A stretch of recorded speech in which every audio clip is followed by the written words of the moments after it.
It's football season, and that means it's bug season. Heck, who am I kidding? It's always bug season in Texas. And that's why you need Grandeur Pest Solutions in your corner. They're locally owned and operated. They're trained, they're trustworthy, and they have a proven record as they have been in business for almost 10 years. They provide pest control against ants, bed bugs, bees, roaches, fleas, wasps, mosquitoes, rodents, spiders. If it crawls and you don't like it, they're probably going to take care of it for you. Now, they serve all of the Dallas-Fort Worth area, and they're locally owned. These two guys have been running this business since 2013, and every year they get bigger and bigger. But you know what they still do? They still have great customer service. In fact, if you get a hold of them, they're usually going to have your quote and your job ready to go within 48 hours. That's pretty good. Now, you can call them for a free estimate at 469-809-1769. You can find them online at Grandeur4, that's the number 4, shore.com. You can also find them on Facebook.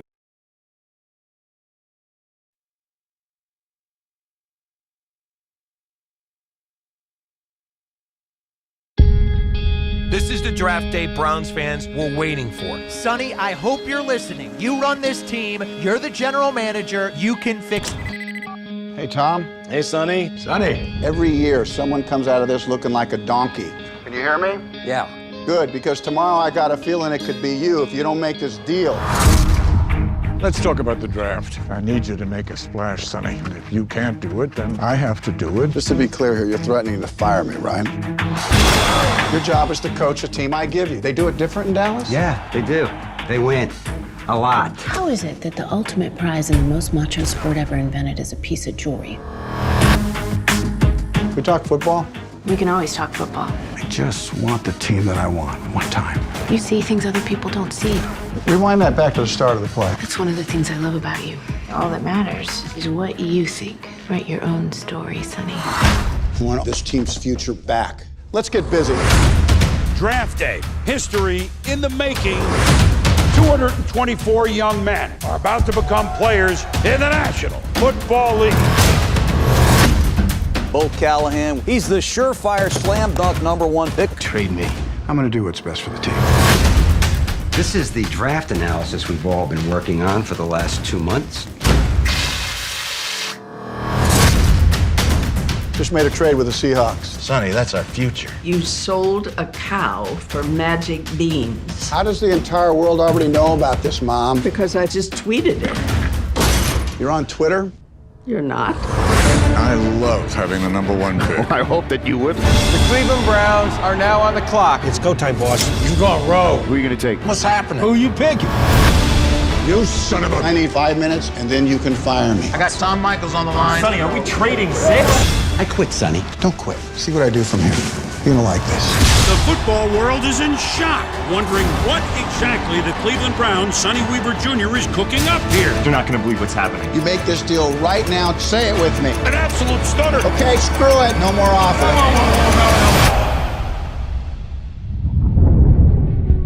You're out of your mind. Yeah, I am. Haven't I proved that already?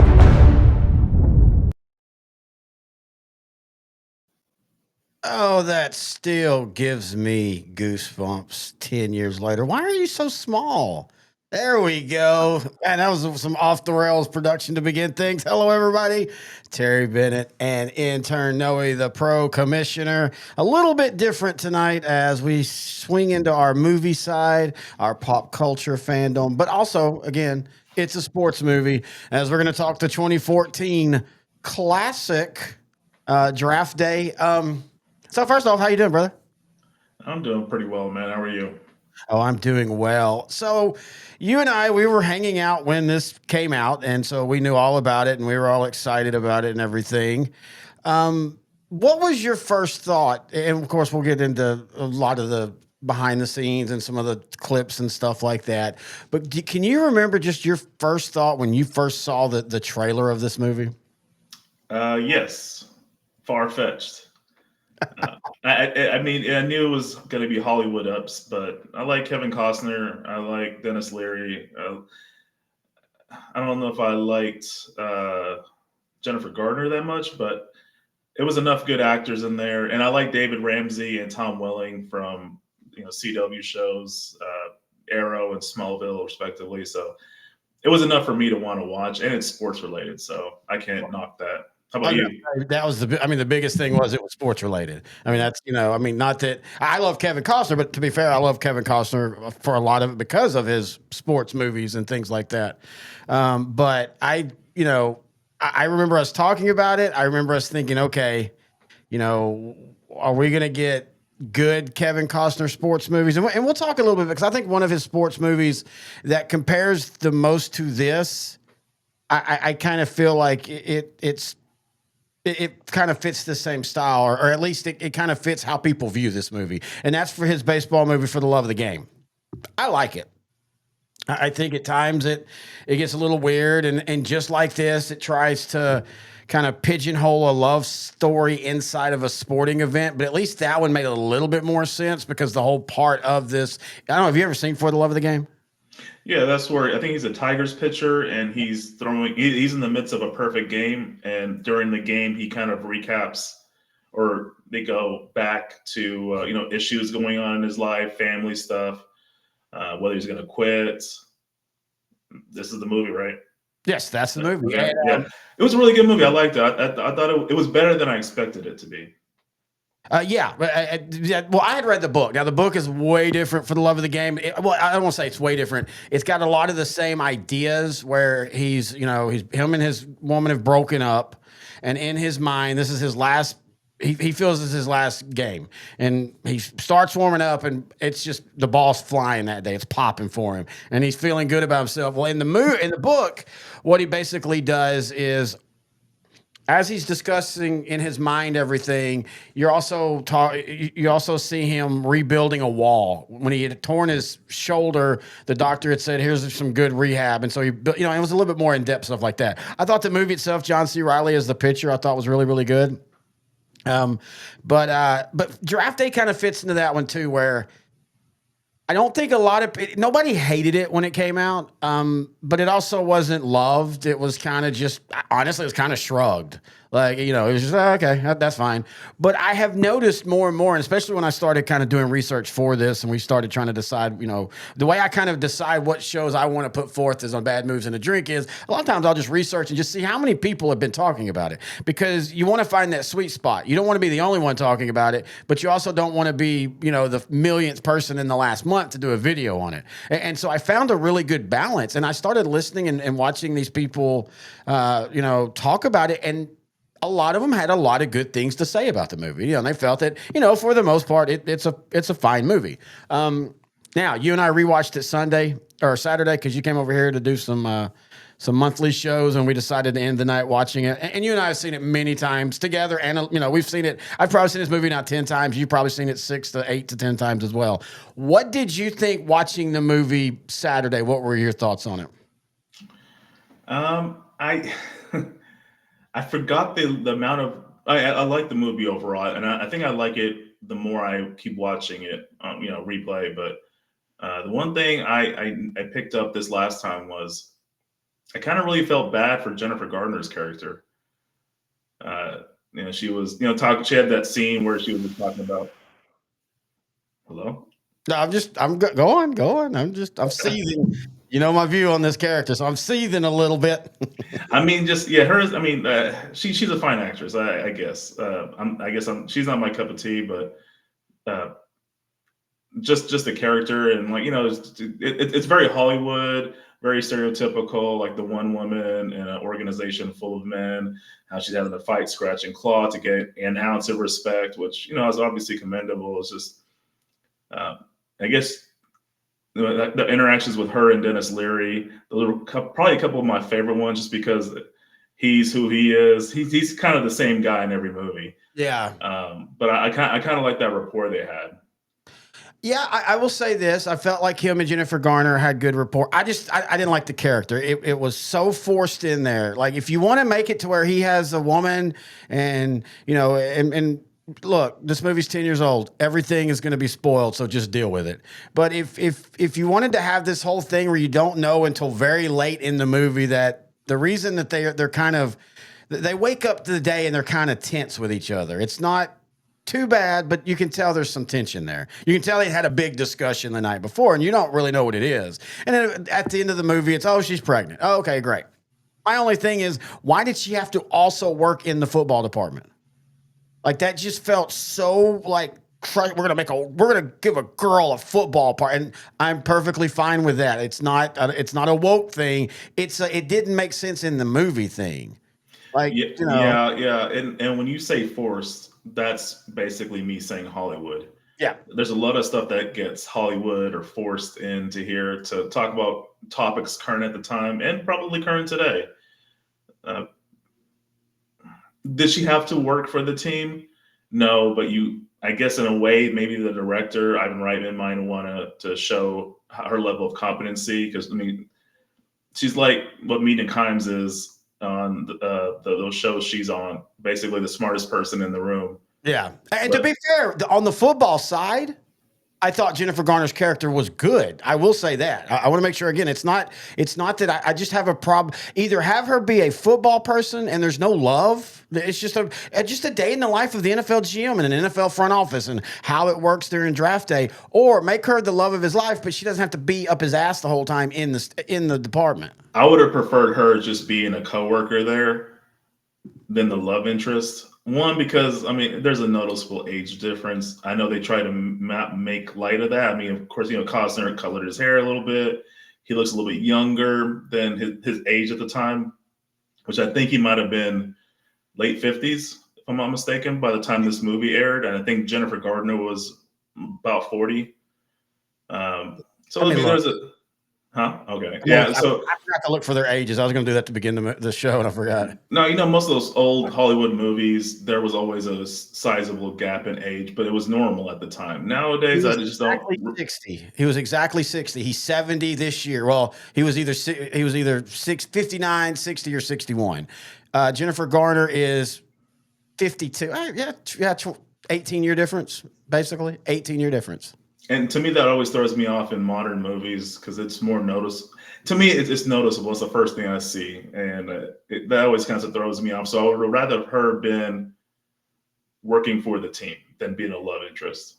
Yeah, and you could even have her work for the team. Andy have a love interest that's having a issue with his mom. And, of course, we'll get all into that. But I will say this. I at the end of the day, though, yes, a lot of this is very unbelievable, but again, you have to remember this is a movie.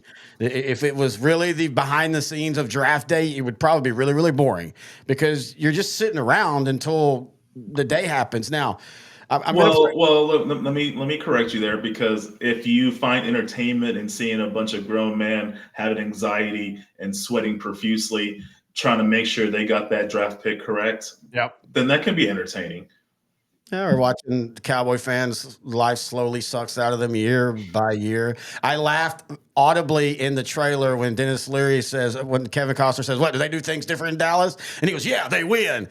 Oh man, we got so much to tell you about the next 10 years. It's going to be really tough. You thought up to 2014 between 95 was rough for the Cowboys? Add 10 years of that crap. But I do like the fact that Dennis Leary is a former Cowboy coach, kind of a wink and a nod to maybe Barry Switzer, but also just the typical coach who comes in after a champion, wins one, but then they kind of go south. The only difference is Barry Switzer was never getting up to become a head coach again. I always felt like Dennis Leary's coach is at least supposed to be pretty competent.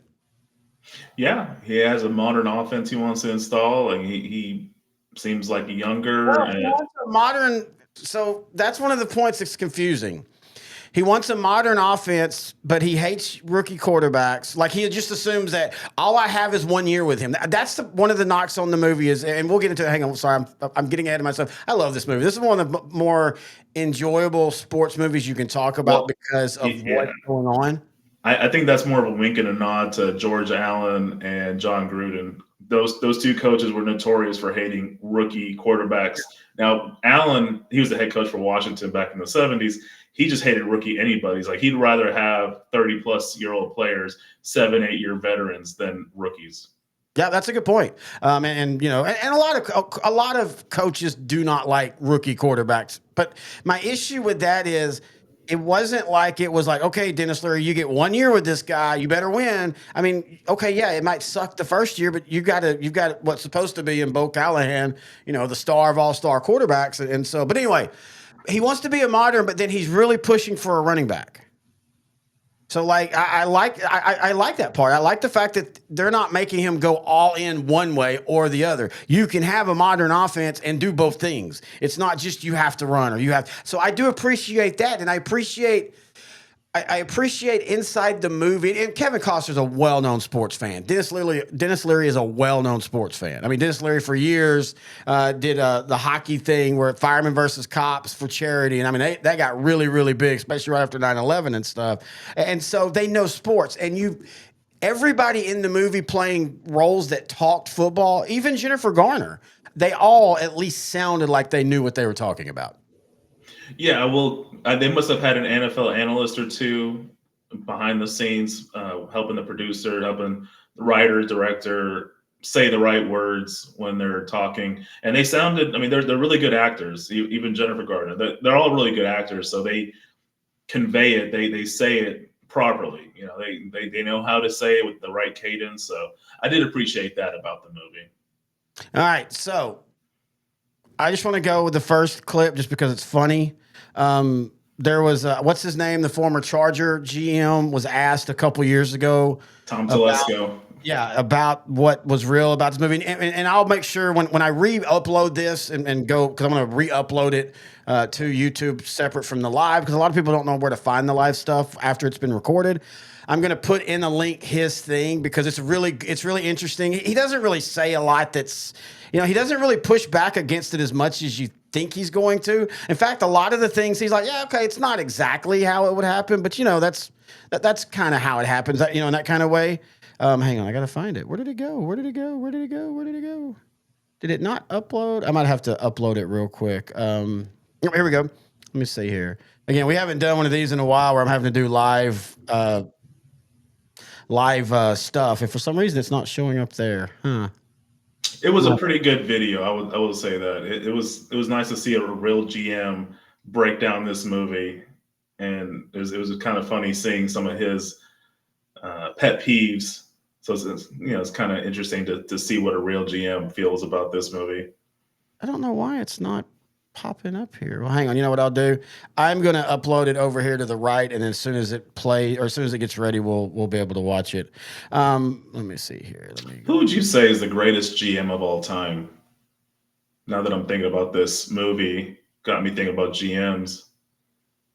Well, I mean, I guess it depends on, like, you look at the 60s through 80s era, or 85, 6, 87 of the Cowboys.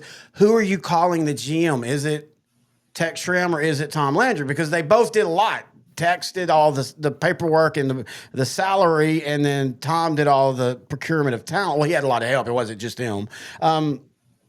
I don't know, man. That's a good question. Jimmy Johnson, of course. I'm just going with Cowboys first because that's what I know. Jimmy Johnson, George Allen, because I know he wasn't really technically a GM, but in the 70s, the coach usually had a little bit more sway. Again, most GMs up until the 80s were usually more of they sign the contracts, they do the paperwork, they do all the behind the scenes stuff. And then as the 80s, we got more analytics and more computers and more football fans who were guys who never actually played the sport, but they loved the sport, so they knew everything about the sport. They became more. But give me one of yours off the top of your head. Bill Belichick, Howie Roseman. So my only issue with Bill Belichick is they didn't, how do you say this? They didn't really draft well, but they did. But it always, I don't know, I think he was better at getting talent out of people than finding the talent in people. Hey, that is classic Bill Parcells too. That's who he learned it from. Yeah, that's not really GMing, that's coaching. No, I mean, that is coaching, but the GM's job is to get the personnel on that field that works best for the coach. Kind of helps when the GM is also the head coach. Yeah. So, I mean, right now, Howie Roseman is probably the best GM. A lot of people consider he's able to churn and keep finding talent for the Eagles. As much as I don't want to admit it, but I mean, he's legitimately really good. Oh, and he's done a good job of not only finding it, but he's not afraid of getting rid of players if it's time for their contracts to be gone. If it's, and that's why they've drafted like 3 defensive linemen in a row. And they're probably going to draft another one because he realizes, hey, we're going to get 4 to 5 years out of these guys, and then we're going to let them go do like what's his name did, goes to the Niners for $100 million, and then he gets cut after 2 years. Javon Hargrave, yeah. It's not just about procuring talent; it's about knowing when to let the talent go. One of the things that we all honestly say has kind of been at times Jerry Jones's problem: when to let somebody go, when to re-sign them, when to re-sign them in a calendar year. I mean, it's just like now. Dallas has no reason why, and maybe they're behind the scenes really close to making a deal, but there's no reason why they haven't already started this with Micah Parsons. It makes no sense. Like, there's just you're going to sign him. You have to, and every day you wait, you're just allowing that dollar to rise, and it just makes no sense. I feel we should have made a bet, like $50 if he gets signed before Labor Day. I'm going to take the over, maybe, if that's saying. I think he'll be signed after Labor Day. I think they'll do exactly what they did last year. They're going to announce it the first week of the season. Now, to be fair, right now, other than other people getting signed might kick his salary up, this isn't like last year where they were not extending players and not allowing themselves to have extra cash. They have plenty of salary cap room. So it's not as bothersome. It's just at this point, it's almost like Jerry's just got to the point where he's like, I want to prove I'm going to do it my way, and I'm actually going to do it my way the wrong way. Yeah, it's that same thing we talk about with coaches. Some of them want to play it their way. They would rather lose doing it their way than win doing it someone else's way. All right. So here is what. Oh, hang on. I got to wait to get this. Here is what and this is real quick, but this is one of the funniest parts about a GM watching this and his thoughts on it. Let me see the draft board. That's disappointing. That is nothing like anyone's draft boards. I mean, it's a little bit, but first of all, they're so small. Like, if you're going to have a movie about draft day, you'd think you would really get some real draft boards. There's like 1 player in each round for each position. That'd be tough. Until about 10 minutes ago, I don't think any of us just thought this was possible, and I... What the hell's going on? I love the fact that it's 2. He goes, that's the first thing he saw both times you see the 2 GMs. And by the way, I love all the GMs there's really only a few, but I love all the GMs. The guy that plays the Seattle GM, he plays the mayor in Sons of Anarchy, has a long arc there, really good. I love his kind of assholeness the whole time. Like, he just, the movie, how do you explain this? So basically the movie, even though it's about Kevin Costner, the movie actually opens up on Seattle, and it's 4 a.m, and the GM sleeping on his couch, because that's Dick Vermeil famously did that, so that's how they always show you how hard you're working if you're in sports, is you're sleeping on your couch. And Chi McBride's there at like 4:20, already up, got his suit on, got a cup of coffee, and the GM for Seattle gets up, and he is cranky. And it's just like, that's him the whole day. Like, he never woke clearly up for the rest of the day, and he's just always a little bit annoying through the rest of the movie. And I guess technically he's supposed to be the bad guy, but he doesn't really play it like that either. So I like that they started with Seattle because they were the number 1 pick. That's where all eyes in the NFL are going to be at. Like, right now, we're in 2025. First round of the draft is April 24th. All eyes are on the Tennessee Titans and who they're going to pick with number 1, or they're going to trade out. So I love that, the fact that they started with that. The only thing about this year that sucks as far as the draft, and we were talking about this a little bit during our draft preview stuff, is what's fun about this movie is they set it as there is a guy that at least 25 teams would take if they could have a chance for him. Yeah.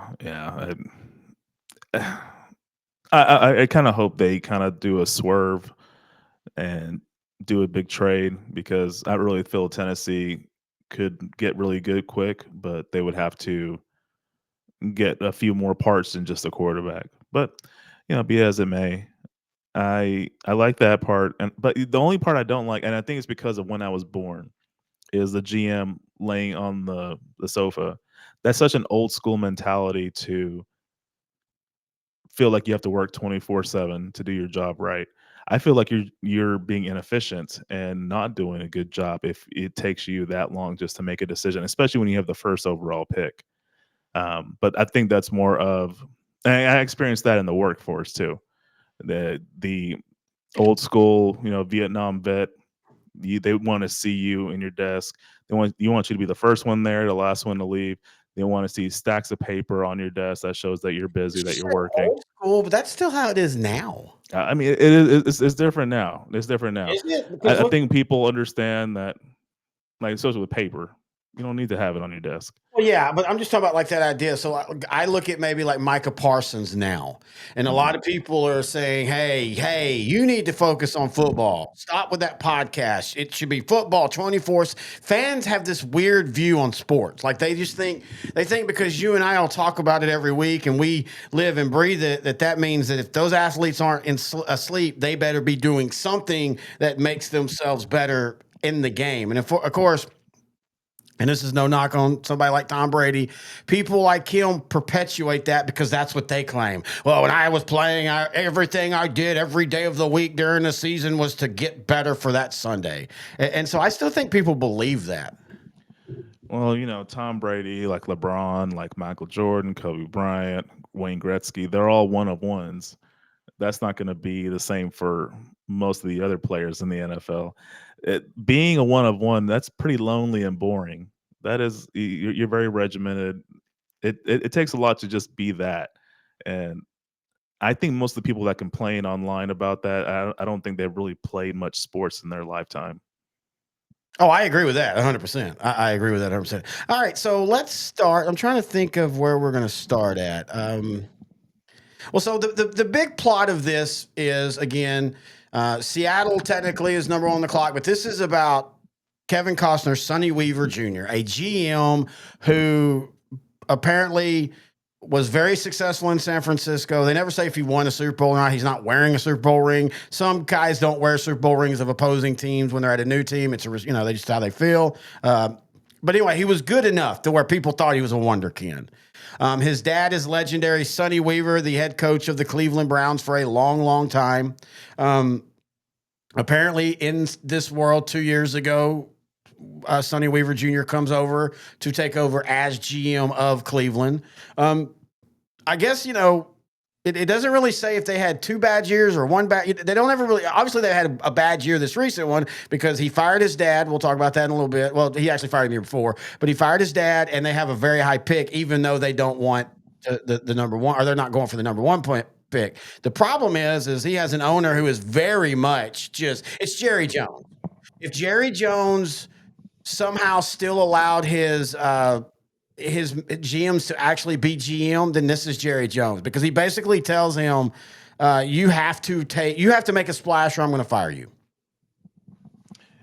Yeah, he's definitely played off of Jerry Jones. The actor is really good. I think it's Frank Langella. Yeah, Frank Langella, who is amazing at these type of characters. And you can tell he is having so much fun in that role. And that's one of the things that I like about this movie is this is one of those movies that it looks like everybody's just having a blast. Like they're just having fun. This is what they wanted to do. This is a movie they actually wanted to be a part of.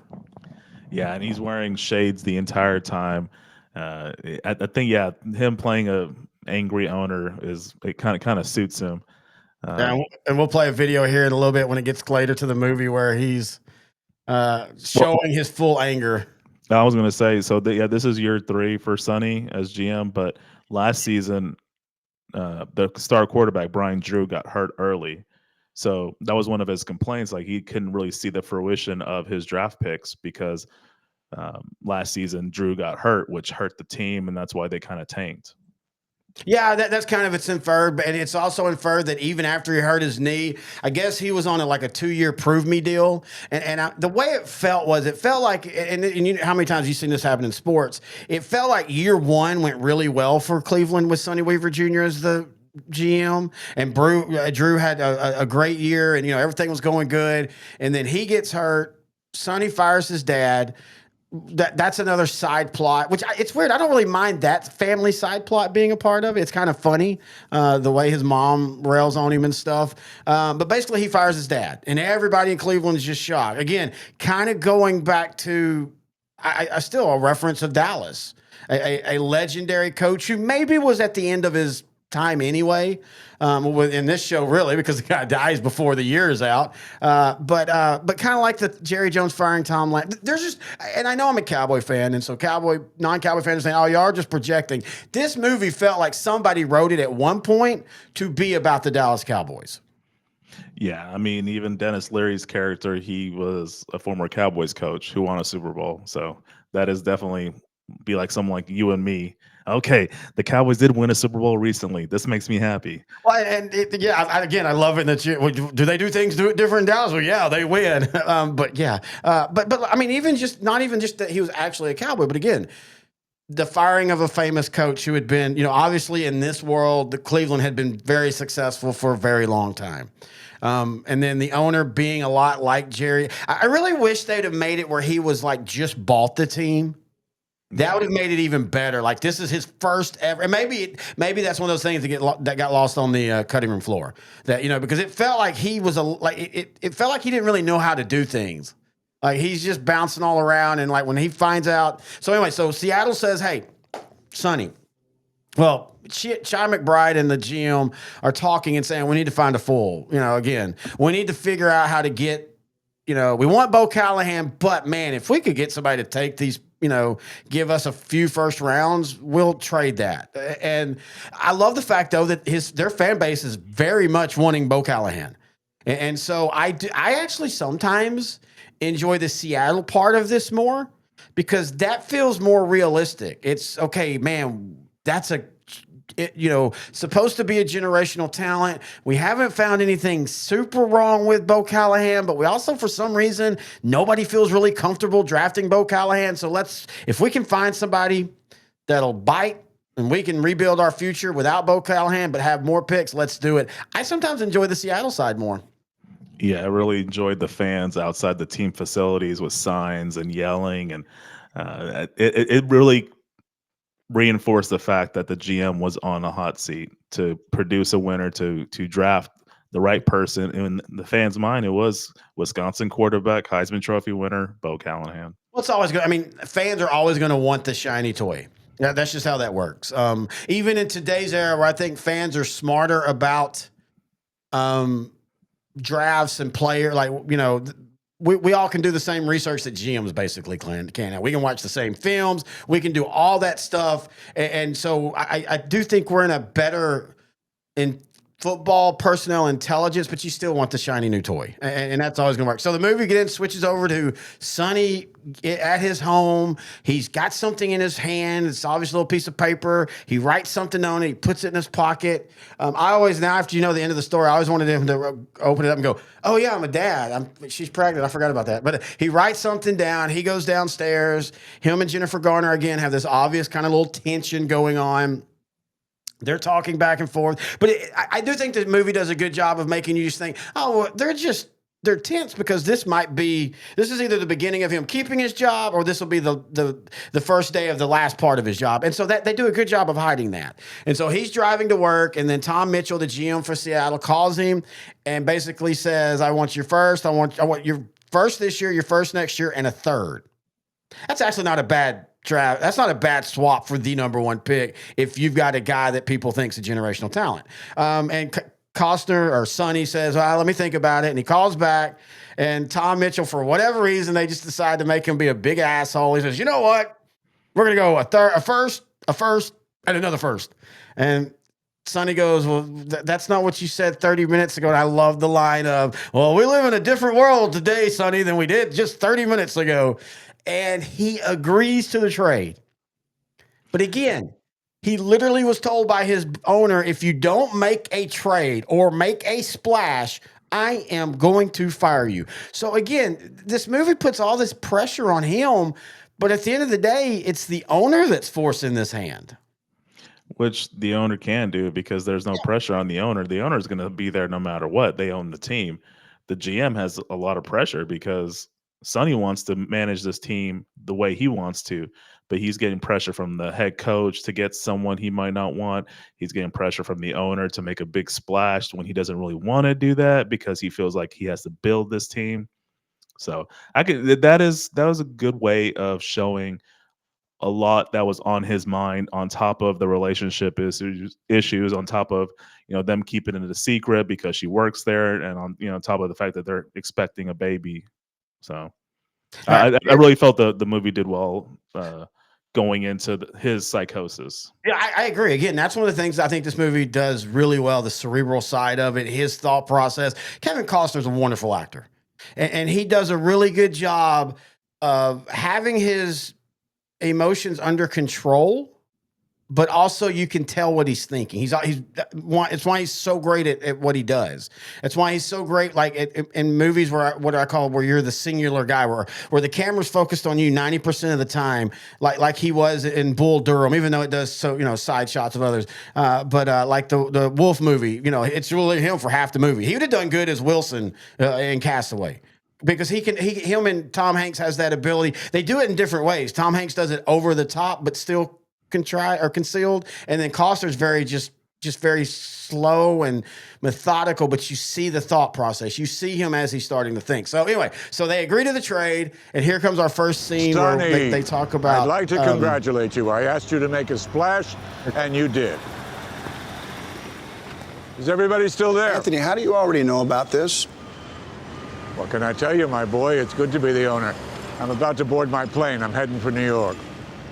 You're going to the draft? No, I'm going to see Spider-Man turn off the dark. Of course I'm going to the draft. We got Bo Callahan. Well, I guess that's settled. Yeah, it may be. But we're still going to have to take another look at this kid and everything there is to know about him before I can feel good about what we just risked. Meaning all of our jobs.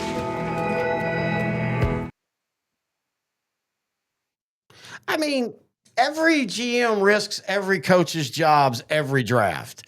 Like just him doing that. But I do one of the things, and I meant to pull the other one where his mom calls him. One of the funnier things is everybody already knows before he's really even had a chance to tell everybody, his owner, because like he said, I'm the owner, it's good to know. But like even his mom does, because it turns out that Vontae Mack, who we'll talk about here in a minute, Vontae Mack, the other possible top 5 pick that could either go. And I do think the draft does a really good job about this, where he's like, Vontae Mack says, look, if you don't draft me, I could fall all the way to 17 or 18. Just how the draft works. Now, the thing that frustrates me a little bit about that is his whole thing is money, money, money, because he has a family, not because he's greedy. But yeah, you would lose money if you're not in the top 5. Don't get me wrong. But if you're a first round draft pick, you got 4 years with a 5-year option. You're going to get a multi-million-dollar, I almost said down payment, signing bonus. You're gonna get a good salary. I wish they wouldn't have done the money route with him on that part. And see, I think the opposite, only because it's Hollywood. So you have to take it as, okay, here are the rules for this movie, and we're gonna abide by them.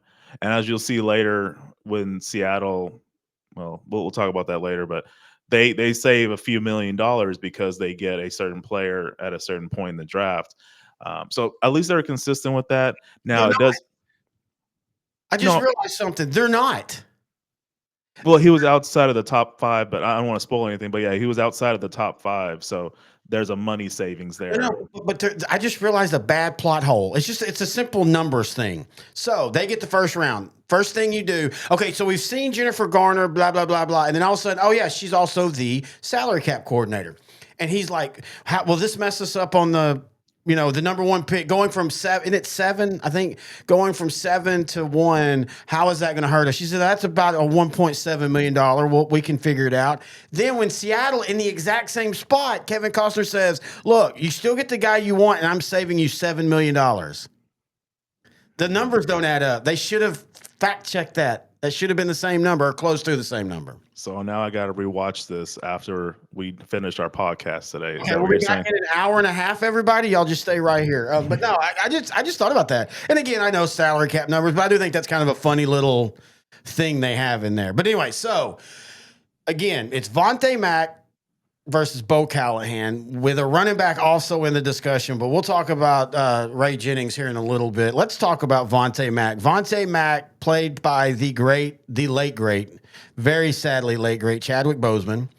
I'll tell you what, dude, he makes me forget that he's nowhere near the size to play an outside linebacker or a defensive end that gets to the quarterback. He would be a safety. You can tell in the pads that they have got him bigger than he really is, but he acts so well that you don't care about that, because the football side of that, very little is shown. Maybe what? 3 minutes of airtime is Vontae Mack actually playing, and that's all in one part, and we'll talk about it here in a minute. So I just felt like he played that. He made me think he was Micah Parsons of 2014. He is such a great actor, and the part I like about him is when he doesn't say anything, because he can convey his emotions with his facial expressions, like what happened with the #1 pick when later on you find out he gets drafted #1 overall. The emotion he had, his facial expression said it all. I mean, it was just great. He was such a great actor, and I'm really sad he's died so young.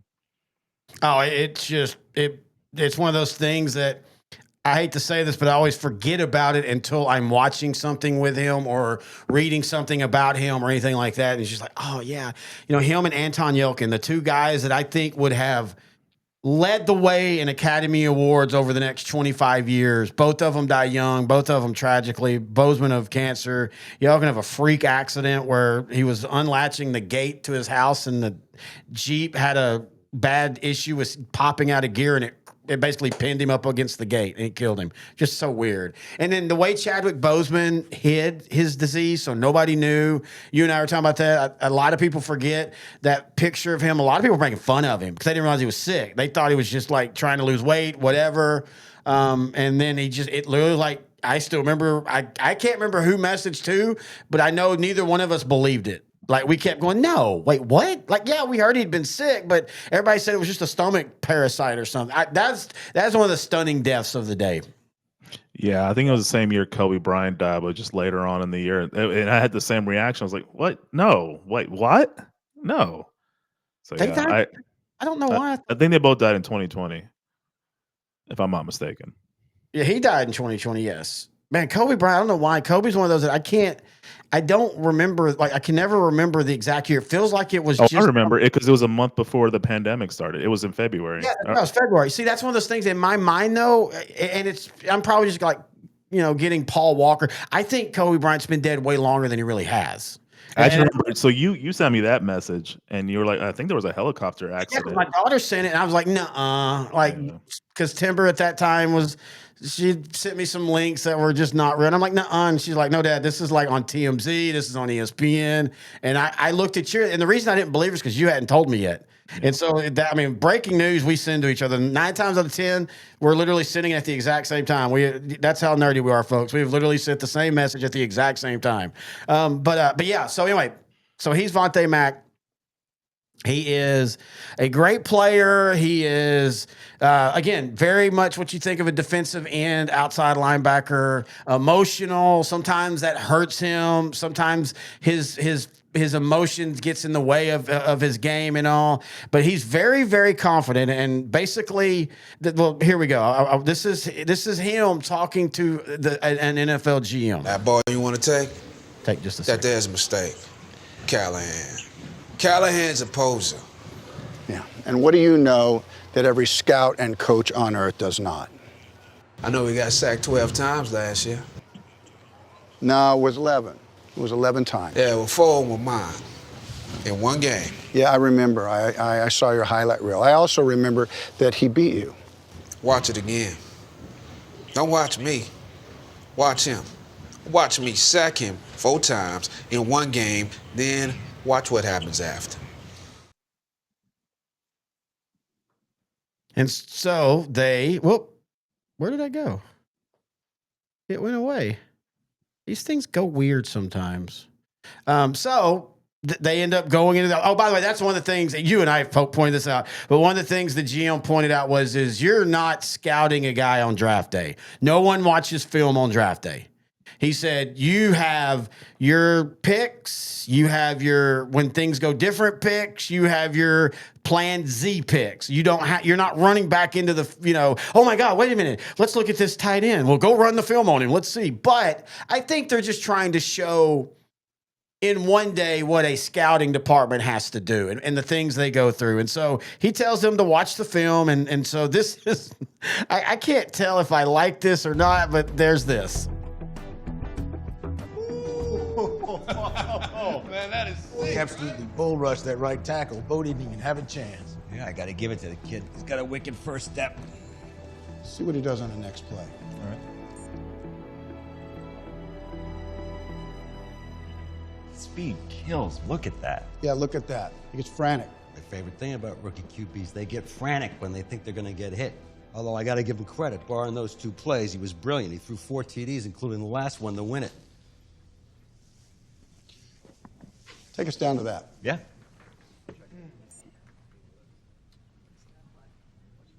Looking downfield, staying calm. Sonny, this guy's textbook. Man, this kid is strong. That's impressive. That's pure Roethlisberger. He's pro-ready. End of story. Take it Pro down. rape. Rewind that back. That what he said? Just stop right here. Okay, so I do want to point out, so this is one of those things a movie like this has to do. They have to create drama, and then almost all these type of movies, this is basically the same thing you would do if they're trying to find a murderer. Enhance. Look at the video. There's a guy across the street. Enhance. That's what they're doing. They're just taking that formula and putting it on football. So the mystery is, who do you want? Do you want Bo Callahan and no extra picks, or do you want Vontae Mack and you got other picks? And it's corny, and the whole thing is about to happen. It's really corny. I love what Dennis Leary does here in a second, though. What's missing? Fullback. But Wisconsin runs most of their passing plays out of an empty backfield. No, not what I'm looking at. Try again.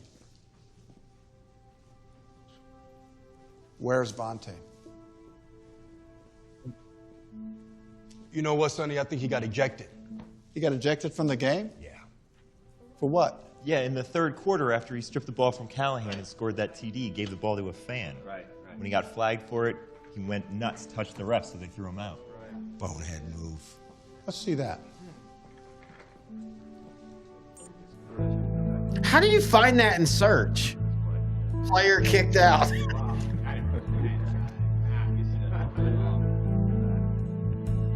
See, look how that is not Vontae Mack right there. I mean, that's not Chadwick Boseman right there. That player magically loses 75 pounds and 4 inches after the play. What's he thinking, See, that's it. There you go.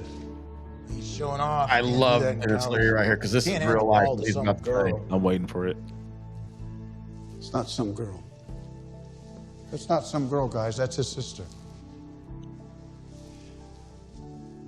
She died about 6 months later.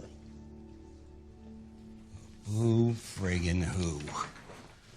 We ain't running an after-school special. We're running a football team whose offense was ranked 28th in the league last year. And I still need a running back.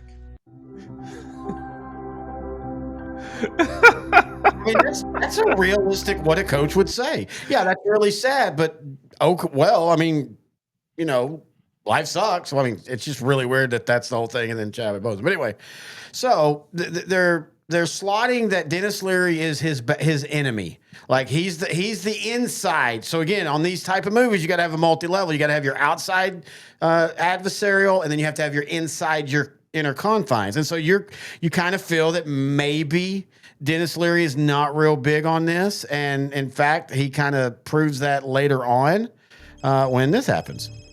Great.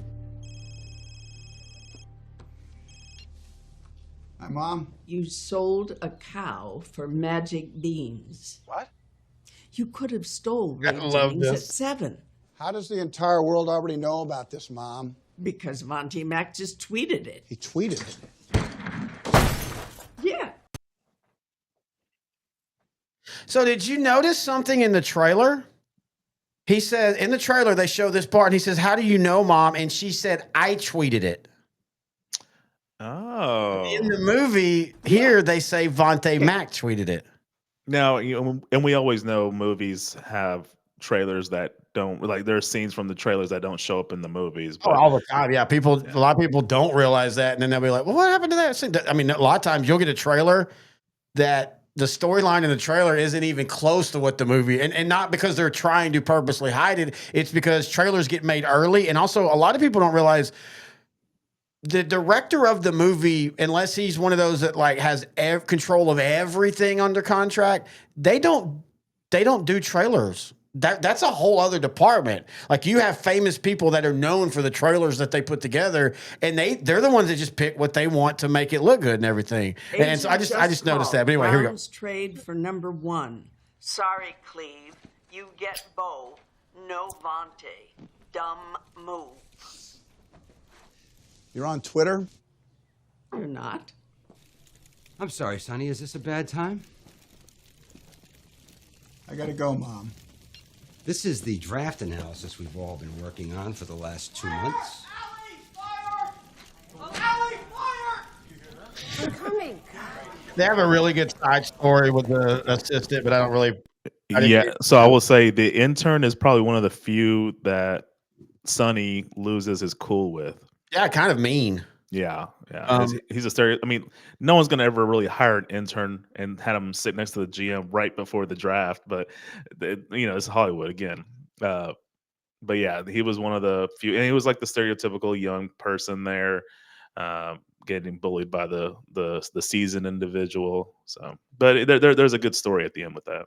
And by the way, the part about Jennifer Garner's character that I really do like, and the former GM for the Chargers actually pointed that out in this scene, was that she's a calming influence. And he said, you do need that in your front office, whether it be game day or draft day or anything big. You need somebody that anchors everybody emotionally. And I do think she does a really good job. I didn't include this clip, but there's a scene later on where Larry and he's basically trying to get her on his side. And she kind of schools him about, look, I know football just like you. And I'm not going to stand for that. And again, that was kind of sexist, misogynistic, that I thought they did a good job of disarming without making Dennis Leary be too bad. Because the thing is Dennis Leary has a redemptive arc, at least inside this relationship. So you got to make him angry. You got to make him an arsehole, but you can't make him too bad or he's irredeemable.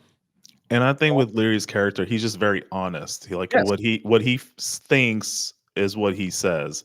And you can't, there's a bit of respect. There's a bit of like a redeeming quality in that. Yeah, exactly. And again, I think, and we'll show it here in a little while, they play that out so well.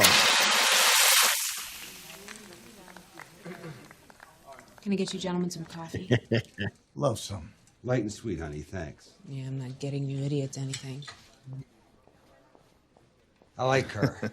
Little Miss Salary Cat. I like that. So again, basically the rest of that scene, he's just like, I don't agree with your plan, blah, blah, blah. That's when he does the, this is how you win in Dallas, blah, blah, blah.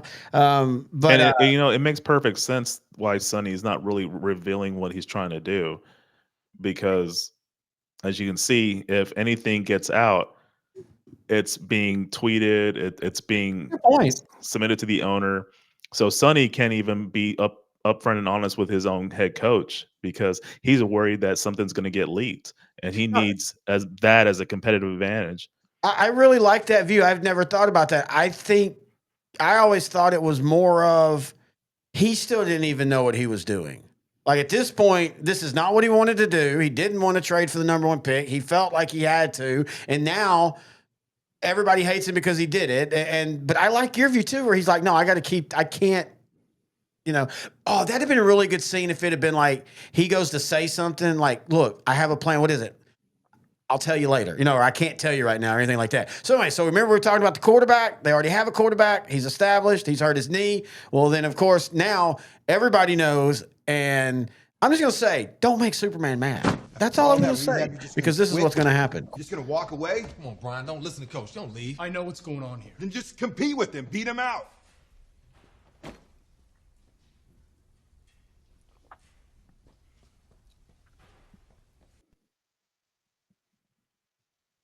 And as we talked about, we liked how honest Dennis Leary is and how open he is.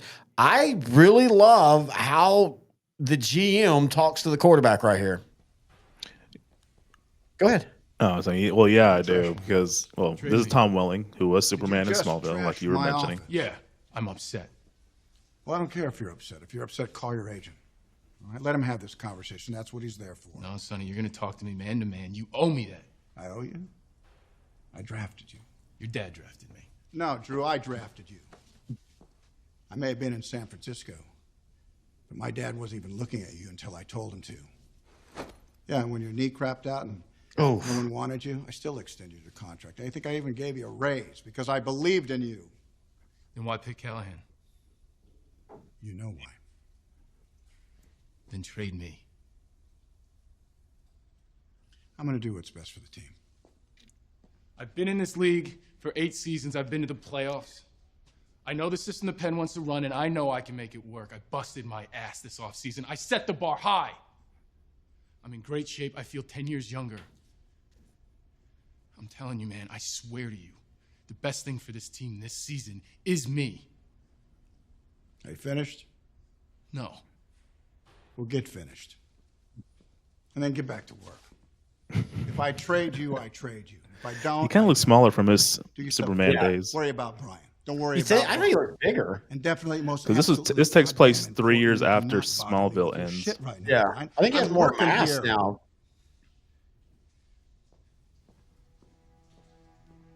I never thought he was a great actor, but he just was very likable. He seemed like a nice person. Yeah, and I think the role, I think this role plays really well. I think Superman, he played really well because of that. He didn't have to be a great actor. You needed the, shucks. Yeah. I think people forget, I know they tried to turn a little darker later, but people forget, especially the high school years, how wholesome that show was.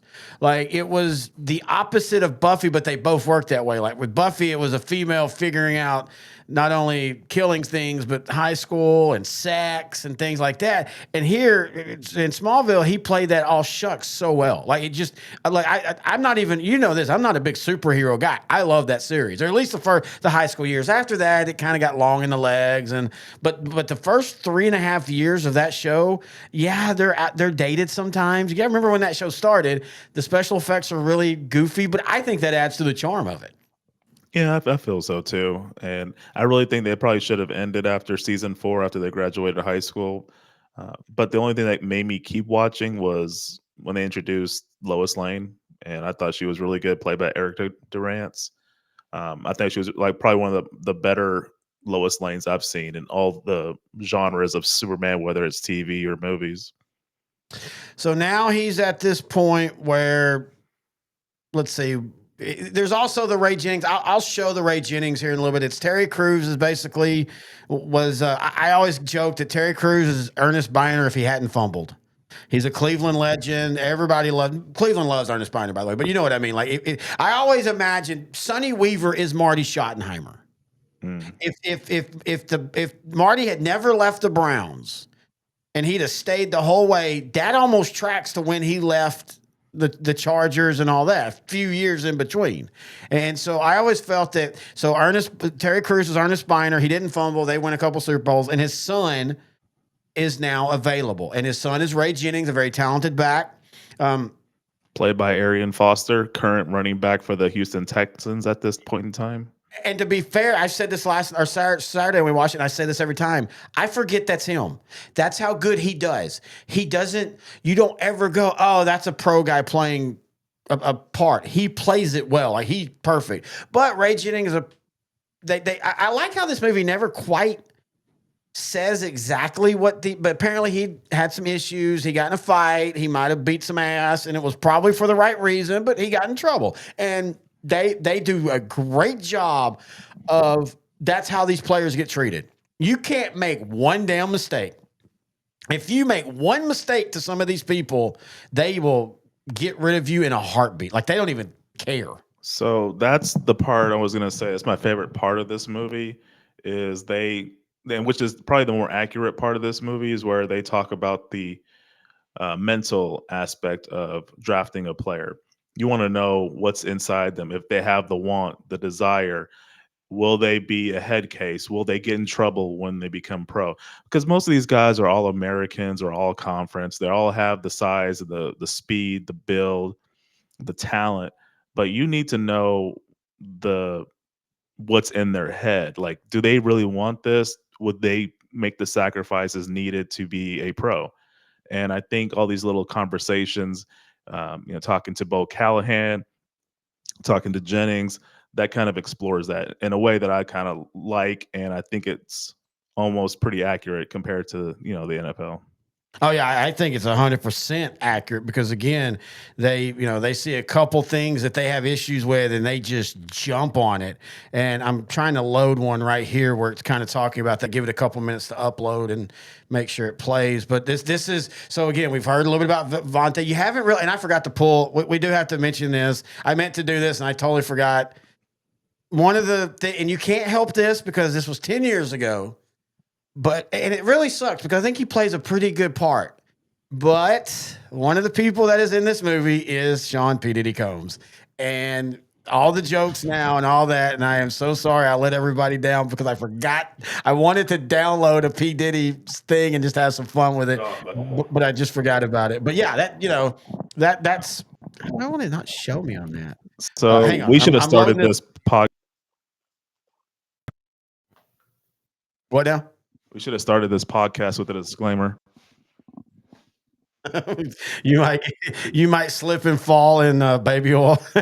We're not responsible for any slips and falls. But you know how gas stations, we should just put out a slippery when wet sign and just put it right here the whole time we have P. Diddy. All right, here is.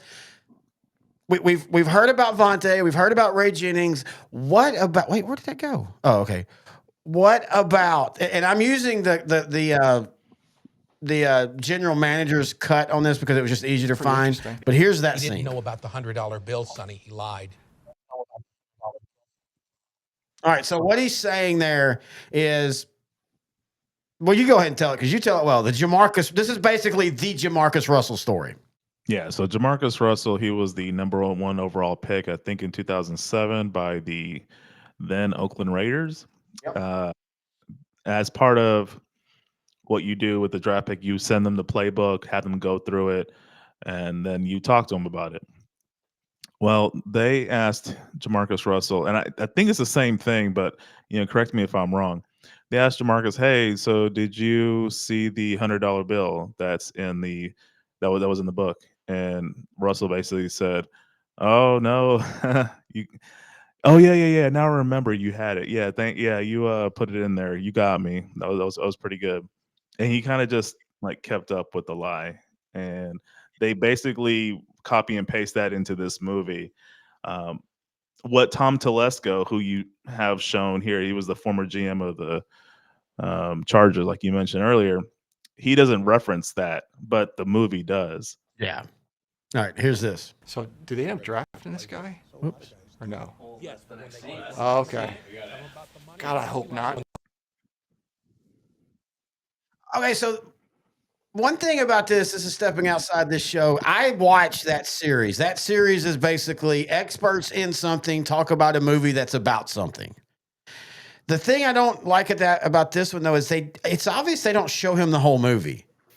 They're just showing him things and saying, is that how it is in the NFL? And I do think that it would be better to show that person the whole movie so he can get the whole context of the story and not just these little bits. But anyway, that's just a personal thing about me about that series. It's a fun series, though, especially when it involves sports people. He lied again. Jack said he is the only guy to tell the lie and then to have the balls to stand and stick up for the lie. Now, isn't that on in a weird way like an honorable thing? Like he is so willing to die on that hill, like he's gonna die on that hill. I mean, isn't there a way you could twist that to be like that dude, man? If we get him on our side, he'll do anything we ask him. I see that side of it, but I see the side of you can't trust this person. Mm-hmm. I just don't appreciate when a simple white Euro Caucasian can't get drafted number 1 simply because He makes one mistake. That's I'm not always taking been the him. problem in sport. That's Will kinda always hard. I be the haven't seen him problem in sport. play. Anyway, I love this. I love that. He goes, I'm not taking him. Well, okay, maybe I haven't seen him play yet. I love the That is honesty such right an there. honest answer. I actually researched a lot about him because we knew of him because he was the whole Wonderkin staff for the Chargers and all. And talk about what they did with Brandon Staley. He built a damn solid roster. Like that dude built that's the whole reason Brandon Staley got fired was they're like, how are you not winning with these guys that they keep finding for you?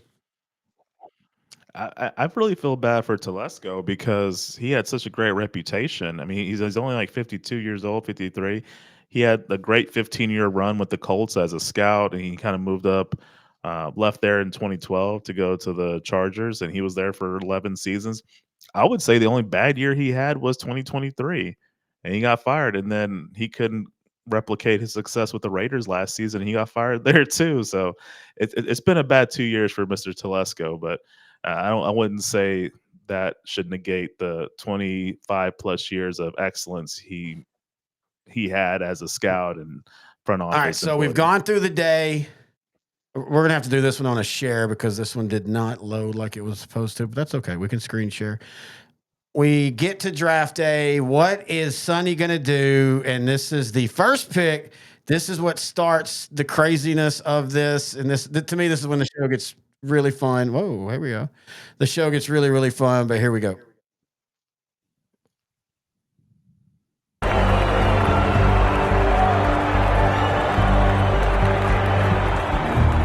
With the first pick of the 2014 NFL Draft, the Cleveland Browns select Vontae Mack. All right, so I just want to point out, and you're going to hear me double talk right now because the way I'm having to share this, but I just want to point out, you talked about Bozeman and his acting, and this right here is what you're talking about. The reaction that he's about to give as Vontae Mack is so realistic, so believable. Again, this is why I can forgive the fact that it's obvious they're using a stunt double to play the football parts that's like 70 pounds bigger than him because of this reaction right here. Linebacker, Ohio State.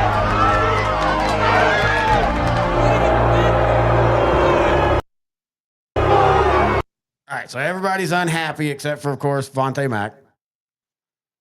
Hang on, let me get this down. All right, so everybody's unhappy.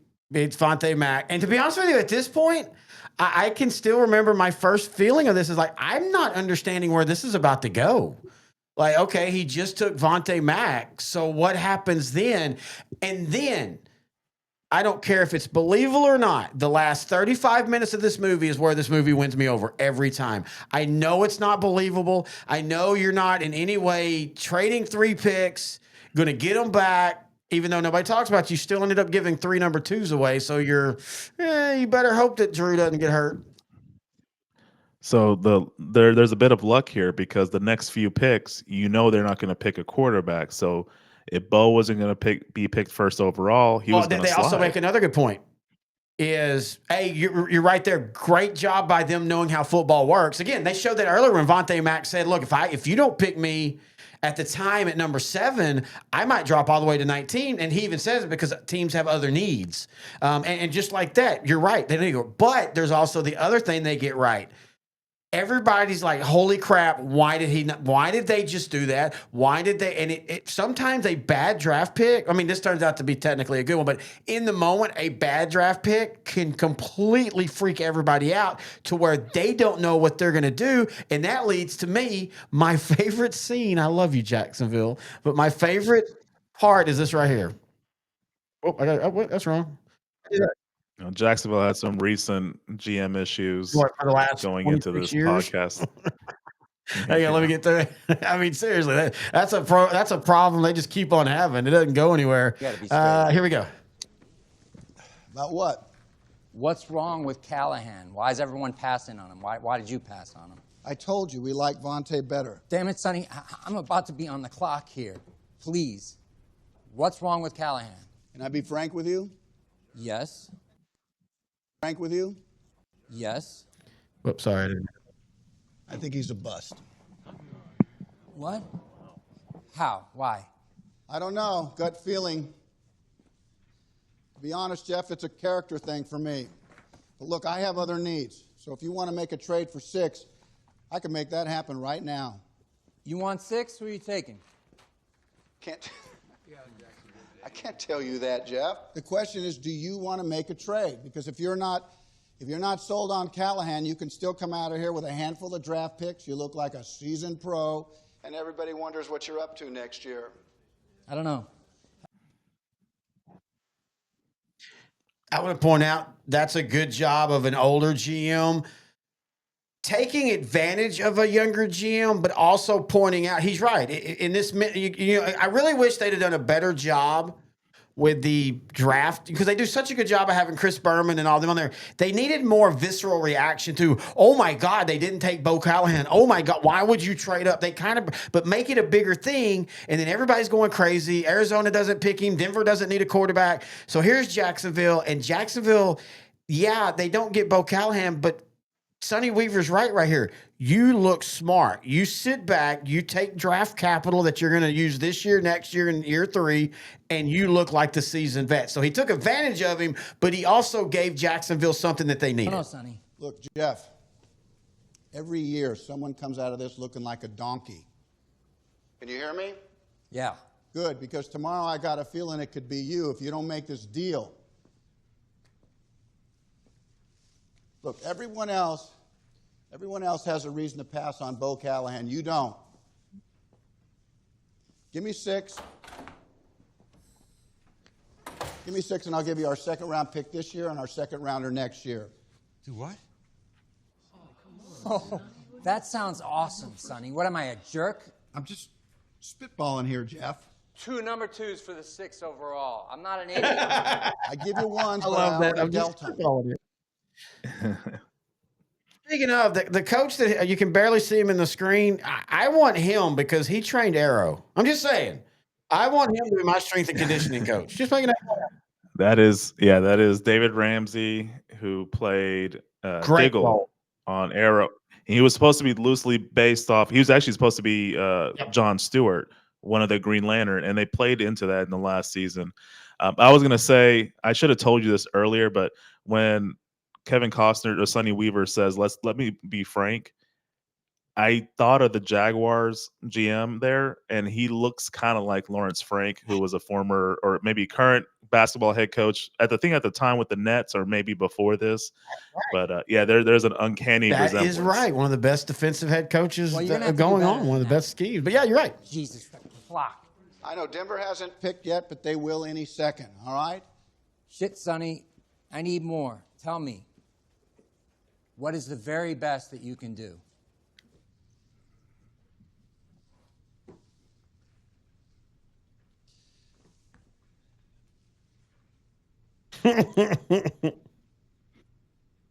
Final offer. Take our number 2 pick this year, next year, and the next year after that. That's 3 years of number 2 picks.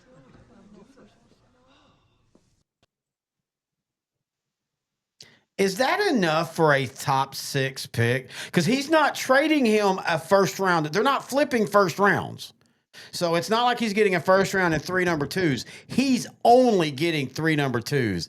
I think the question you're asking is, would you take I don't that know. offer? I mean, I guess you'd have to look at the team, because if Cleveland progresses like they think they will, that year 2, maybe even year 3, hell, even maybe year 1 first or second round pick might be in the 60s. You know, I just feel like there's got to be 1 first round in there somewhere. I hear your point. I think my point would be it depends on what the Jaguars need. If they have a lot of needs, you won't be able to address it with just 1 pick at number 6. You need to address it with several picks. Kind of what the Cardinals did a few years ago with the trade with the Texans. Kind of what I think the New York Giants in this draft probably should do. They have a lot of issues. They the Cleveland Browns as well at number 2. And the number 2 and 3 picks, they probably would benefit more in this year's draft if they trade out. Yeah. So I can see that. If you feel that you've got a guy there, because the Giants, I don't think are as far away as people think.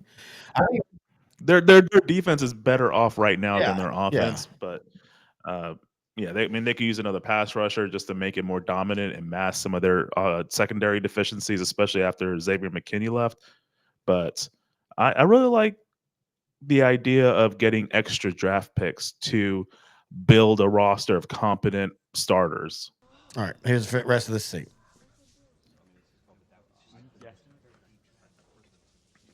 Four. I want your next four number twos. Nah, Jeff, I'm not going to do that. Stay with me on planet Earth here. All right? You know what I just offered you? It's fair. So, 3 years of second rounders. That's right, for your pick right now. And you and your guys can regroup, figure yourselves out, and relax. This is a good deal, Jeff.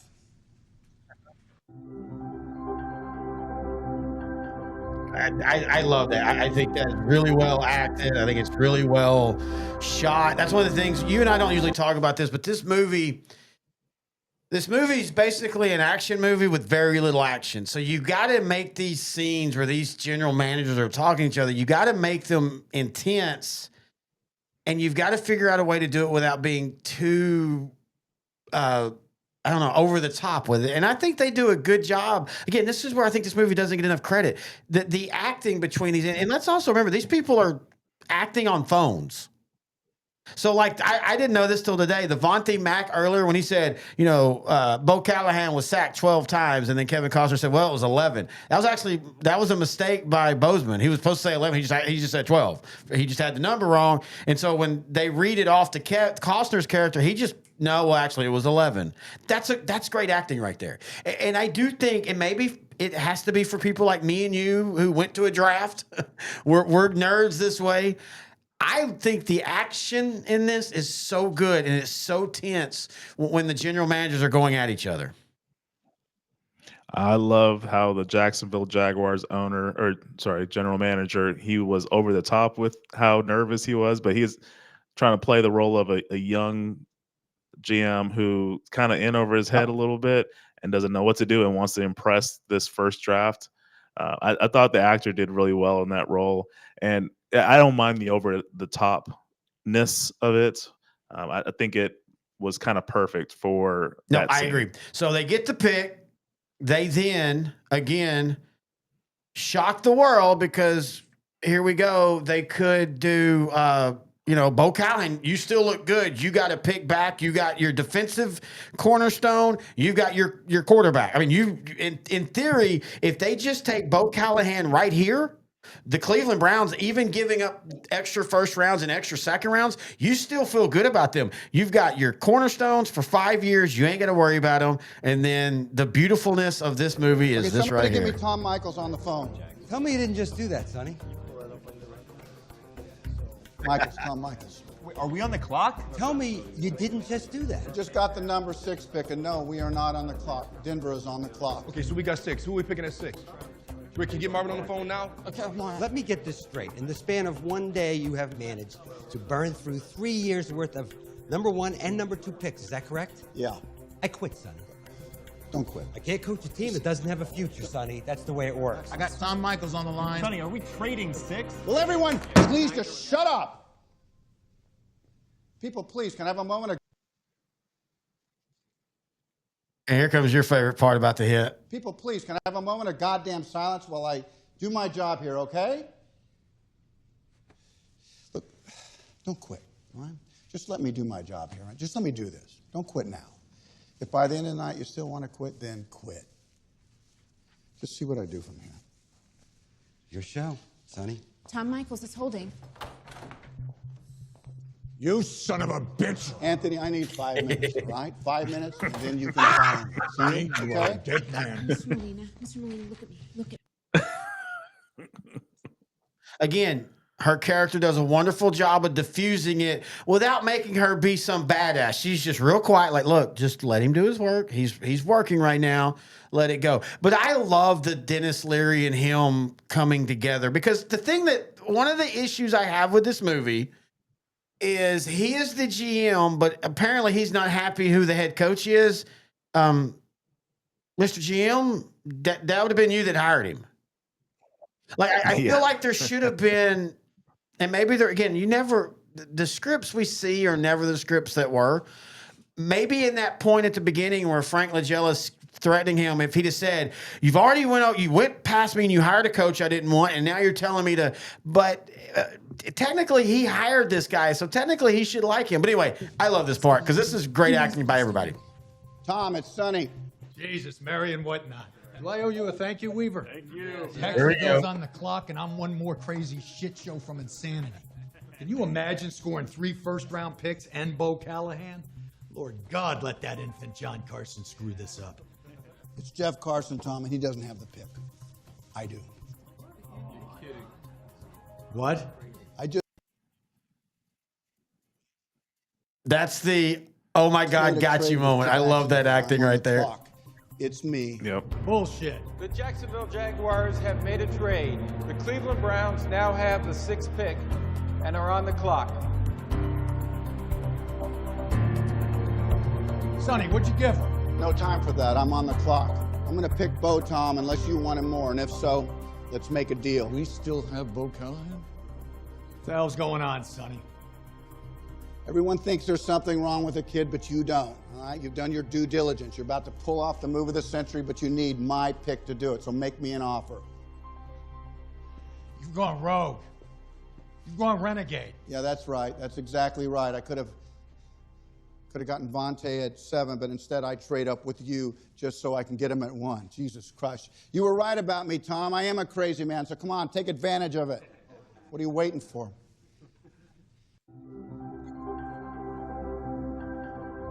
I love that. So good because you know what's going to happen next. And, well, people are watching. How many people are watching tonight, by the way? 3,800 at one point. I can't hear you. Sorry, I had it turned down. We have 3,800 at one point, so we've been staying around 3,800 to 4,000. But what were you about to say? Cool. No, I was saying this is the part I like because they're going about to because you know what's about to happen. Those that haven't watched the movie, they don't know, but this is the most Hollywood part of this. Here we go, and this is one that anybody that knows how this works, it's never going to happen. Even though I always jokingly say the Browns almost did this in real life, almost the same year, but they didn't because they didn't trade down to come back up. But they ended up getting quarterbacks at the end that everybody was like, wait, I thought y'all weren't going to do that. Now y'all did, and of course they turned out not to work. But so okay, in reality, what would have happened? Do you think the Seattle GM would have accepted this, or would he have tried to negotiate something lower, like maybe 1 first-round pick or 2 or 1? I think this is where they do a really good job of involving the Seattle side to this because you see what they're saying, and I like how to say this. He's supposed to be the bad guy, but you got to give the dude credit. At the end of the day, he eats the crow because, he gives the pick back. So here, let's just watch the scene and then we'll talk about it. I want my number 1s back, all of them. That's crazy. Why would I give them back? Because at the end of the day, no one's the wiser, Tom. You haven't lost anything, and you get the quarterback messiah. Okay, everybody is the wiser because it's already been announced that you've traded 3 picks for the first round. You're now going to retrade them back. I'm sorry whether it's the right move or not. That's bad script right there because the next day, the Seattle grade on the draft is a big fat. Well, you got Bo Callahan later than you thought, but why did you have to take 3 picks, give up 3 picks? Like you said, why not just go, okay, I'll give you 2 firsts and a second. Counter something that's still good. And I really actually wish they'd have done that. And I know you got to give Sonny the big win, but I think you give Sonny the big win if you go, okay, I'll give you 2 firsts and a second. You'll get your 2 first backs, 1 of your second backs, and you're still drafting the 2 players in this draft that you really, really wanted.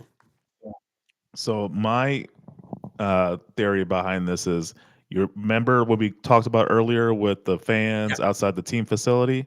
I think it bothered him more, and I think he felt They more do of the bring that up. pressure. That's a good point. He literally says that when they're talking at the beginning of the movie about let's trade him, and he's like, "You realize our fan will have our ass because all we have is 5'4" Russell Wilson, and we know what he's going to know." But yeah, that's a really good point because they do. He brings that up. The Tom Mitchell GM brings that up to the owner, like, "You realize if we don't do this."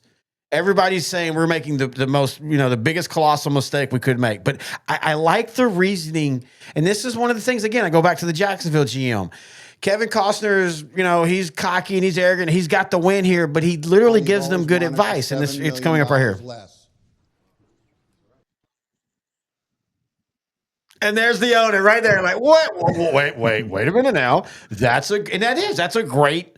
And in fact, again, when the real GM is watching this scene, he goes, "Oh yeah, that would matter. Like that would be nice to get the same guy, but you're talking." And he says $7 million. You're talking $7 million a year less. That is the difference in the slots. That is having your cake. Exactly. You're still looking good if that's the guy you think. No, I can't do it. I look like an idiot, like I panicked. You take them. You obviously don't want to. I'll stick with my draft picks. Yeah, but you want them, Tom, don't you? Seahawk fans want a hero, and you denied him. Not that bad. Don't lie to me. I checked all the Seahawk fan blogs and chat rooms. They're all calling for your head. Ever since you traded... Okay, so the only issue I have with that is you can tell this script was probably wrote like in 2004. When chat rooms and blogs were a big thing. In 2014, we were already moving to Facebook and to Reddit, and nobody's going into blogs in 2014. And do you even believe that Kevin Costner, who doesn't even use Twitter at this point, or Sonny Weaver, I should name him by his character. Do you even think that he would have even known that fact, or he's just BSing? Ooh, I think. Okay, so. Oh man, that would have been a great. Okay, so this is why I love when we do these shows because we reshoot these movies. So you talked about earlier the intern. He's an asshole to the intern. It's a running joke that him and what is her name in this? I can never remember. I think Allie Parker, because his mom calls her Amy or something. They keep ending up in the office supply room, and then the intern ends up finding them. And that's actually kind of cute. And then, as you said, later on, he's kind of mean to him. Also, whenever he's getting mad, he throws the computer. He doesn't realize that his computer, but he throws the computer, it breaks, and it turns out it's the intern. And there's actually a really nice scene where Kevin, our son, he says, "Hey, my bad. I was a dick. I apologize. I'm going to get you the best computer. You're getting an $8,000 computer in 2014. It'd have been a really cool scene if in him saying that, then the guy just say, "Man, did you see what all the Seattle fans are saying about them trading and not having Bill Callahan?" That would have been a great little add-in because you're right. There's no way he knows this. Don't make him have to make it up. Make it to where somebody in his team, because they do a really good job in this movie of, yeah, he's the guy that makes the decisions, but other people are giving him advice and talking to him and all that. I wanted to bring in more. And this is one of those things where one day we'll redo this movie. I'd love to talk about the Sam Elliott part of Wisconsin, the birthday party and all, but that kind of gets, I don't know, the Bo Callahan side of this, I kind of wish that had never been brought up, and he's just always kind of the guy you don't really know a lot about, because I don't know. I just we even talk about it this whole show. Why is there what character issue is it with Bo Callahan? And maybe there's not. Maybe there really isn't. Well, no, I mean, I'm saying like we didn't really go into detail what the person. Yeah, so apparently on his 21st birthday, so there's an investigator and all teams do this. All teams have these guys. He investigates any kind of rumors, innuendos, thoughts, and so he finds out that supposedly at Bo Callahan's 21st birthday, the captain of the football team, I guess Heisman Award winner. Did they ever actually say that or not? I can't. Yeah.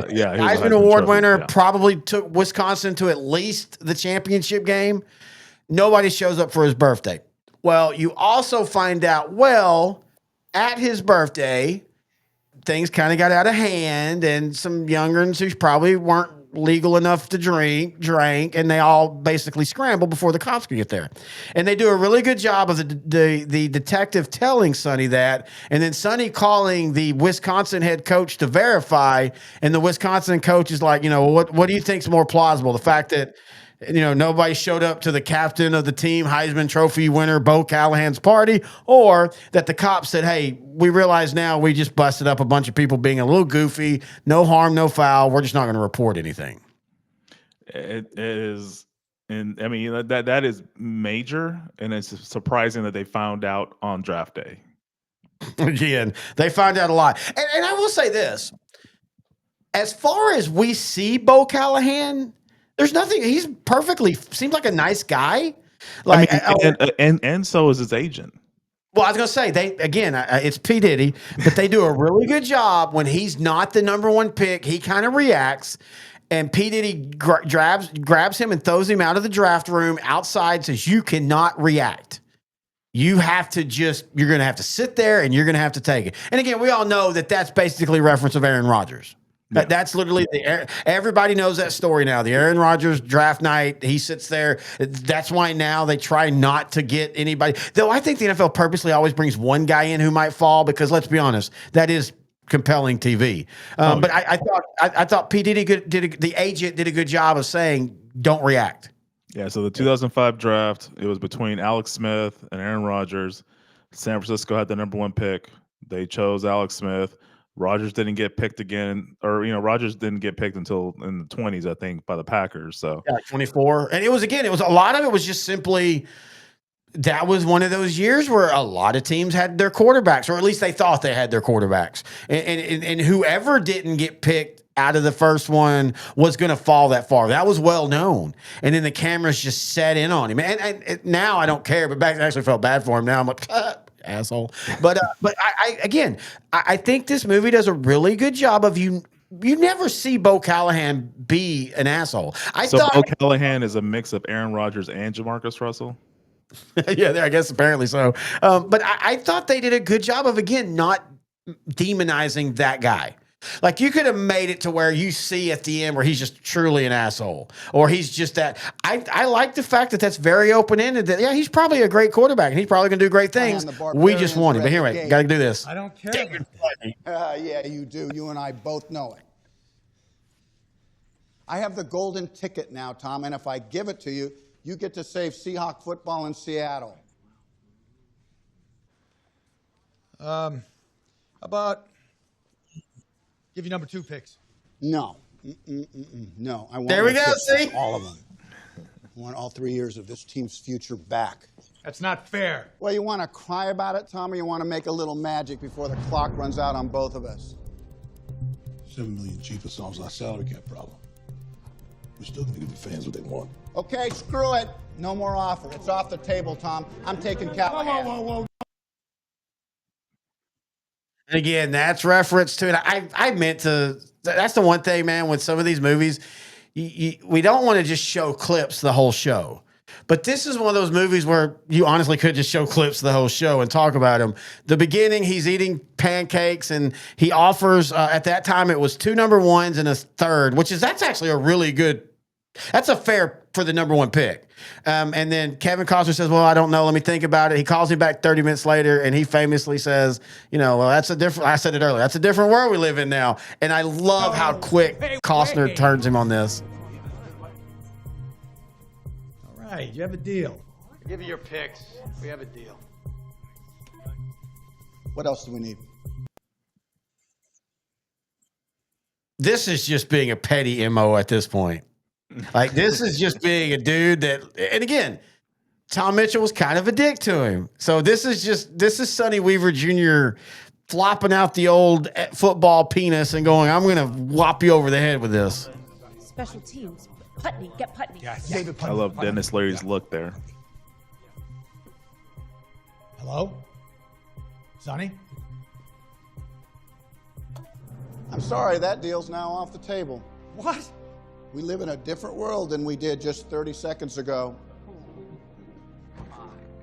What? What do you want now? I love how shocked it is that it's special teamer David Putney that he wants. Like, you can even see Tom Mitchell's face. Watch when he says it. I want my picks back, and I want David Putney. I need a punt returner. Where the hell that come from?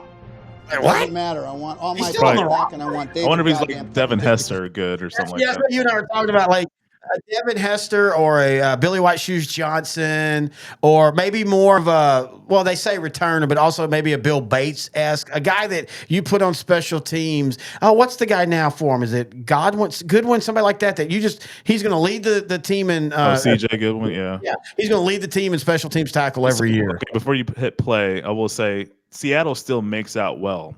They dropped to 6, save $7 million, only lose David Putney, and they still get the guy they wanted going into this draft. You know what? That's a really good point.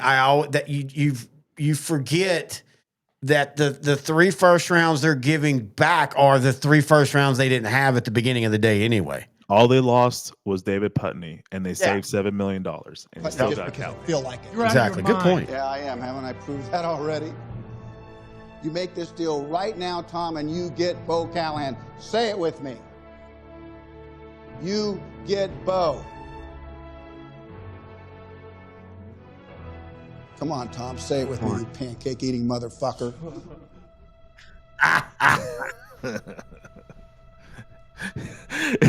GM face was like, yeah, I really do love pancakes. All right. Deal. Great. You're welcome. Confirm the trade. So that's the big moment. And so what is he going to do? Who are they going to pick with this pick? It's going to be Ray. Coach Ray Jennings. Jennings. Browns. Hey, Coach. How would you like to play for your pops' old team?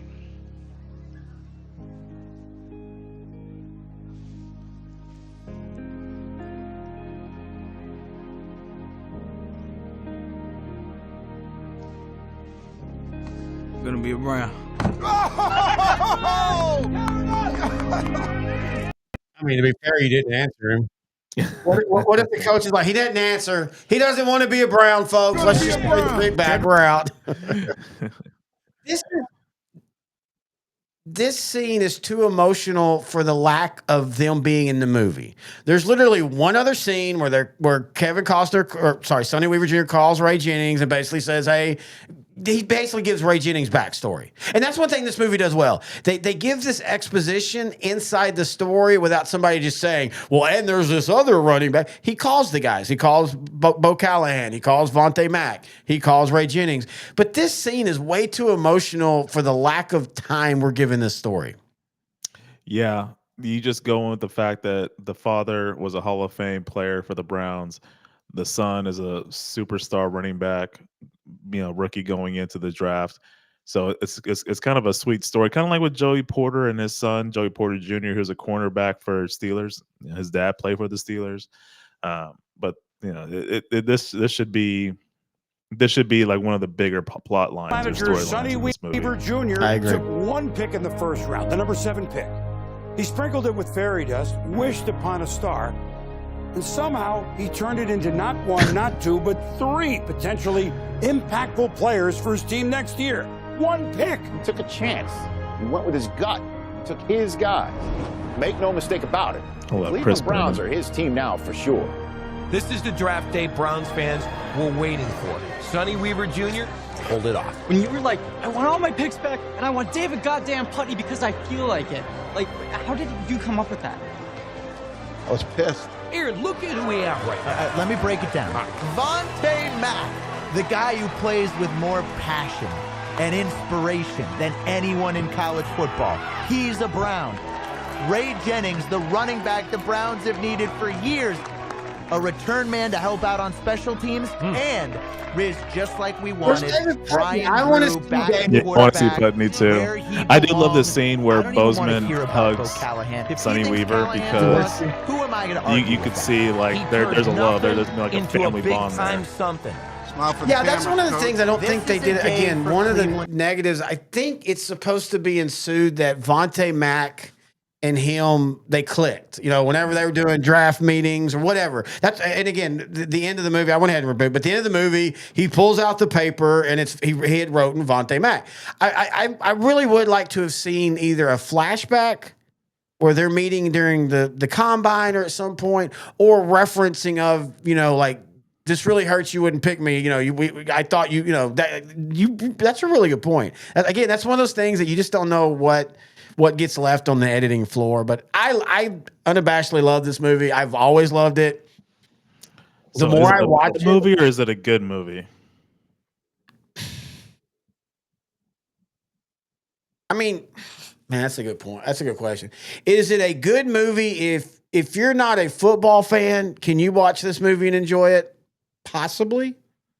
I think it's a good movie if you're a hardcore football fan, a football fan that loves the GM side of it, the drafting side. Speaking of, we're going to be having a live draft show once again and a live mock draft that same week. So obviously we like it. Is it a good movie? I don't think it's a bad movie.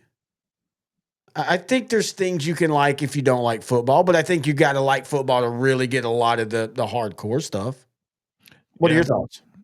I mean, as a football fan, I love the movie. I think for people I think because it's a shorter movie, I think it was like right under 2 hours. I think because it's a shorter movie, it'll get more of the casual fans where they don't have to spend too much time like trying to pay attention to this movie. Probably should have been another 30 minutes just for the reasons we mentioned, like some of the backstories. Why does Sonny Weaver like Vontae Mack so much? Yeah. More about the relationship between Weaver and Parker. Him and his dad. Sonny Weaver and his dad. Like there's a lot of other stories they could have told. That would have stretched it to 2.5 to maybe even 3 hours. But you got to Hollywood it up.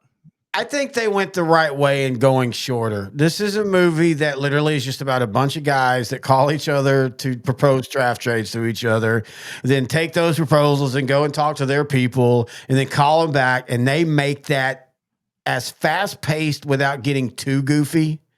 I mean, to be fair, trading 3 first rounders, getting them all back and getting 2 first round picks. You're still giving up 3 second rounders, but you can live with that. I don't know. I think the thing I still say every time, I appreciate that while there's adversaries, nobody's the bad guy. Like even Bo Callahan, you never see him be a bad guy. Tom Mitchell, yeah, he's a little crank. I still contend he just got woke up early that day. He's still a little asshole at the beginning, but dude, that's when you compete, that's what you do. Like that's like that, what was the 2 coaches, Wisconsin and Wisconsin? No, not Wisconsin. He's Illinois now. Big dude. Brent Bielema? Bulimia, yeah. Well, him and what's his name from South Carolina got into it this year. That was very famous. Like they were talking trash to each other on the field. And after the game, both of them were like, that's just how that works. That's just in the moment. You're talking crap to each other. It's no hard feelings. I still respect him as a coach. I think they do a really good job of showing that. I think it's Brett Bielema. Yeah, Brett Bielema. Sure. He ain't bulimic. We know that for sure. Anyway, I think we're done, sir. That was a good movie. I'm glad I watched it. I actually did watch it another time last night. So I did too. And it's a movie I genuinely tend to watch around draft time. Which is airing on Peacock. So if anyone has Peacock access, go watch it.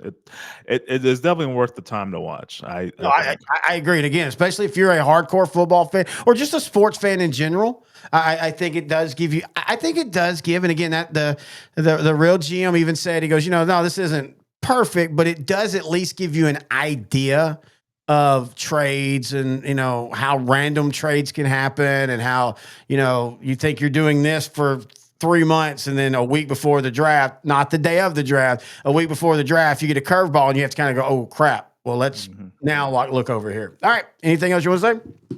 That was all, man. Hey, we got, like you said, the mock draft on the 21st, in studio live draft on the 24th, and then we'll do a draft recap that following Monday. Yep, and we might be doing some other stuff that draft weekend. We don't know.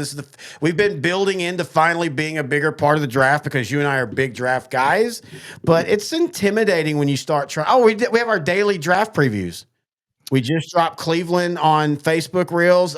TikTok and YouTube have the first pick, which was yesterday. It'll be Facebook Reels will always be the first one, and then the others are posted the next day. But we pick. Well, we don't really pick. We talk all 32 teams and what their options are in daily Reels, 3 minutes and under. A good way to kind of get some information about the draft if you're looking for more information in a bite-sized thing. But anyway, that's going to do it for this week. We'll be back here in a couple of weeks. We also have a look back 2004. I don't know when that's going to come back. We come out. We talked a lot, and maybe 50% of it was 2004. So I got to figure out how we're going to edit that one down to at least a 3-hour show of mainly 2004. Till then, he's intern Noe the Pro. I am Terry the host, and this has been Bad Movies and a Drink Draft Day.